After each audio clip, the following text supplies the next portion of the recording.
What's up everyone, welcome back to the channel. Boozer here. Thanks for stopping by. Today's video I'm going to talk about the top 5 champions that surprised me after my initial assessment of the champion. So these champions obviously were pleasantly useful in the future after finding maybe some content that was new, it just got released, and then these champions suddenly became useful.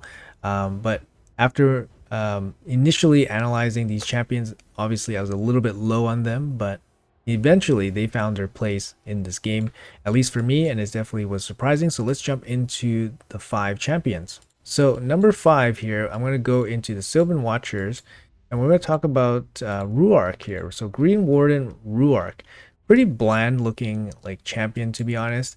He has good base stats for defense based champion. His A1 does a debuff transfer, and it also comes with a heal, so a little bit of self-sustain.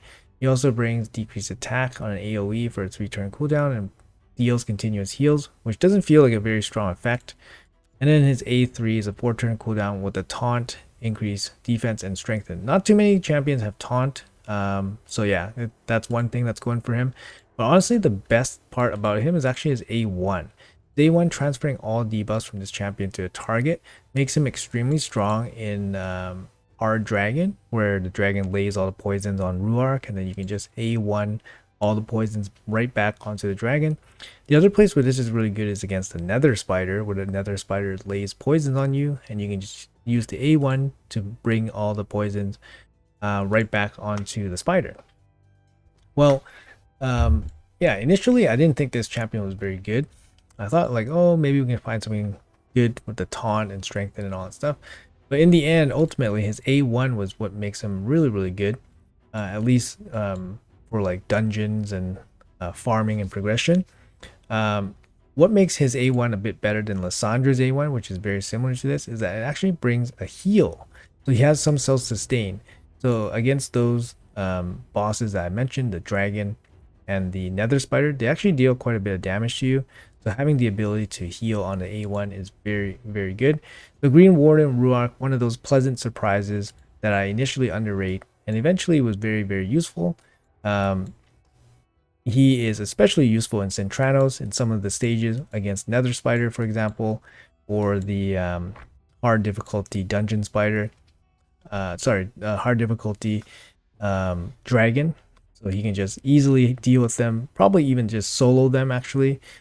In the correct gear, and his A1 provides good sustain for him. So Ruar, definitely take him out of the vault if you got him. Give him a quick look if you need some help in those areas. So number 4 here, I got going back to the Sylvan Watchers again. So this champion actually wasn't like a bad champion, but he really surprised me with how insane he actually is. And that's actually Grand Oak Padri. He was a guarantee from I believe a Hero's Path. He was quite expensive. He was about 27 sacred, so if I remember correctly. That was his price, which is pretty expensive. Obviously, you have some goodies along the way. But Grand Oak Padri, I remember when I was contemplating going for him because it was so expensive. I figured like he was like, oh, it's okay, not super crazy or anything. But he's actually insanely good, especially for Hydra. The reason being, his A1 is probably the ability that's most overlooked. He has a chance to decrease the cooldown of a random ally's active skill by 2 turns.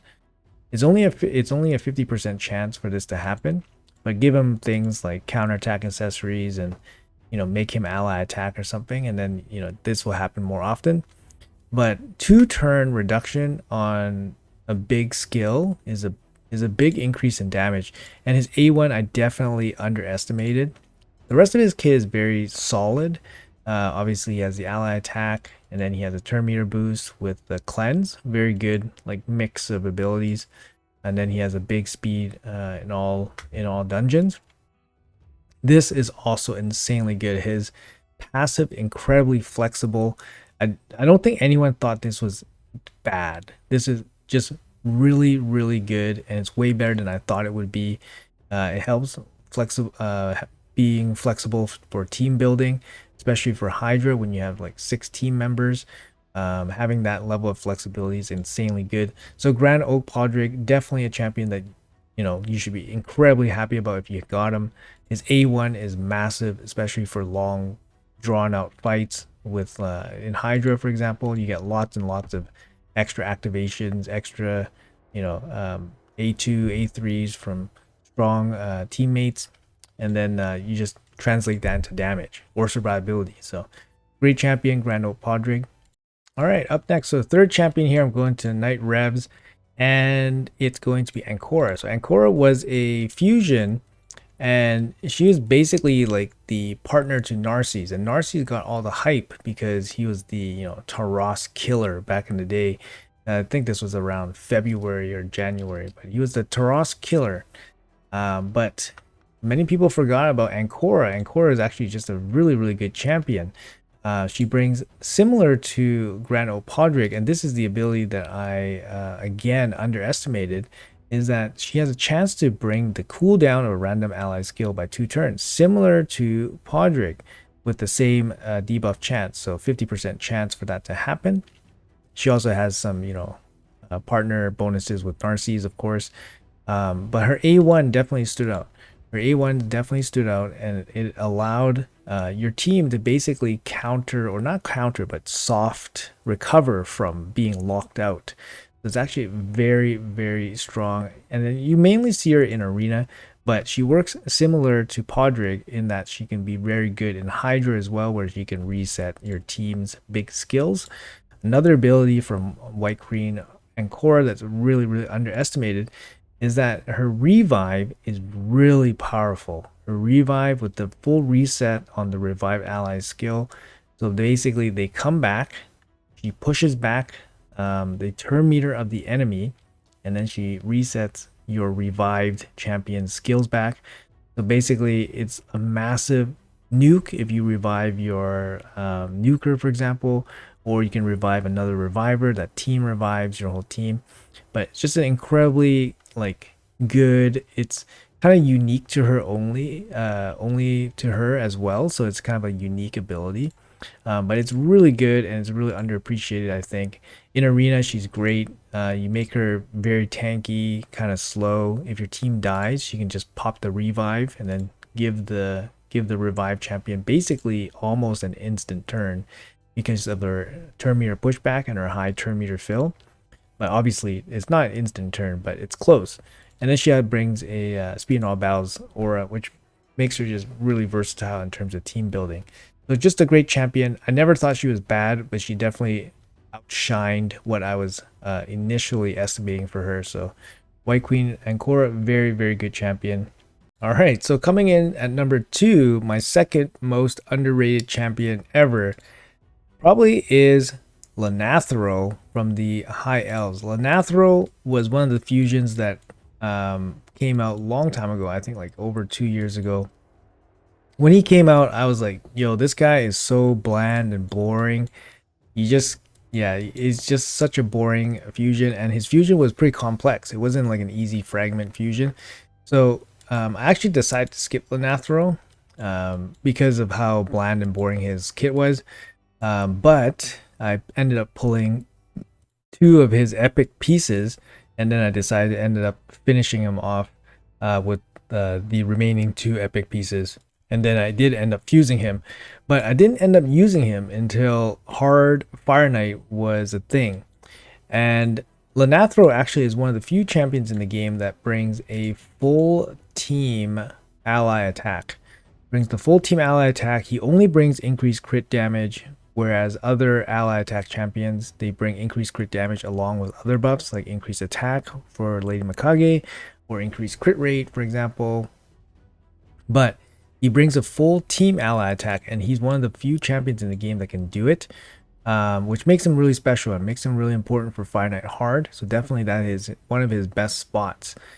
But the other thing that makes him actually really, really underrated and kind of is his like special thing is that he's an ally attack champion that actually has an AoE attached to his kit as well. So he can actually do some AoE damage as well as his ally attack. Not many ally attack champions have an AoE ability. So for Fire Knight, he's actually helpful in clearing the waves before you get to the boss so that you can use the ally attack. So in that regards, he actually is quite decent. Definitely heavily underrated by everybody before Fire Knight, and he found his place, probably like 2 years later. But great champion. He did a lot of work for me for Fire Knight Hard when I was progressing through it. I don't use him anymore because I have Lady Mikage, and Lady Mikage is a bit better than him. But he's definitely deserves a lot of kudos and definitely deserves a look if you guys are looking to progress in Fire Knight Hard. So Lanathro, great champion, showed his worth, but it took a little bit of time for it to happen. All right, guys, and the number one spot for the most underrated, most pleasant surprise champion actually is one of the more recent fusions in the game, and I gotta give it up to, he's not here, he looks like one of them, but he's actually a Sacred Order Vault Keeper Wixwell. So Mr. Wixwell here, I definitely underrated this guy. I didn't think he was going to be as impactful or as good as he is, mainly because from my initial testing, he wasn't very good at doing what he was kind of hyped up to do.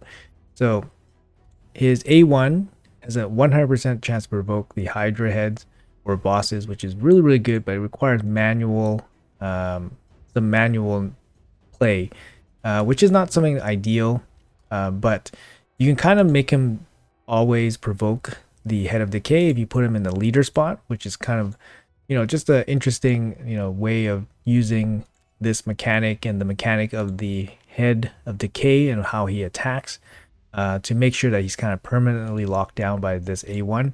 The other thing that made Wixwell a little bit underwhelming to me was his A2. His buff, increased buff, was actually, it's an interesting mechanic. It doesn't really make sense to me, and I still feel it's kind of bugged out. But obviously at this point, I think it's past the, it's past the point of return for Plarium, so it's kind of just working the way it is, probably forever. But basically the way it happens is that it increases exponentially. So the more you do it, the bigger the shields get, and then the bigger the growth gets. But the initial growing of the shield is actually very small. So that's kind of what happened when I was testing him out.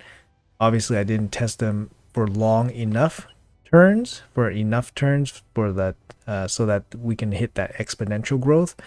But yeah, Wixwell has a very special growing ability. And then his intercept ability, not insane. It kind of works as intended. It's a good ability, but no surprises here. But his big surprise was how well his provoke works and how well his shield impacted clan boss teams, for example. But for me, I think the biggest gap between my assessment and how good he actually is, I use him in my Nightmare Hydra team. He's part of my 1 billion damage Nightmare team. I put him in a curse set. Very good because you'll have counterattack. He'll counterattack the Head of Mischief. He'll counterattack the Head of Decay. And then he'll have a chance to land the Hex debuff on them if he has a curse set on. Great champion. Brings a ton of survivability as well. Shield and increased defense for your whole team. Yeah. He ended up doing pretty good. So the community did good in building him. Or Plarium messed up and he ended up being better than what he was actually is. But anyways, so Wixwell is my number one choice for my underestimated pleasant surprise champions. Anyways, guys, let me know in the comments below what you guys think about my top 5 underrated, underestimated champions that I recently think of. But yeah, let me know in the comments below what you guys think. Appreciate your time as always. Thanks for watching, and I'll see you guys in the next one.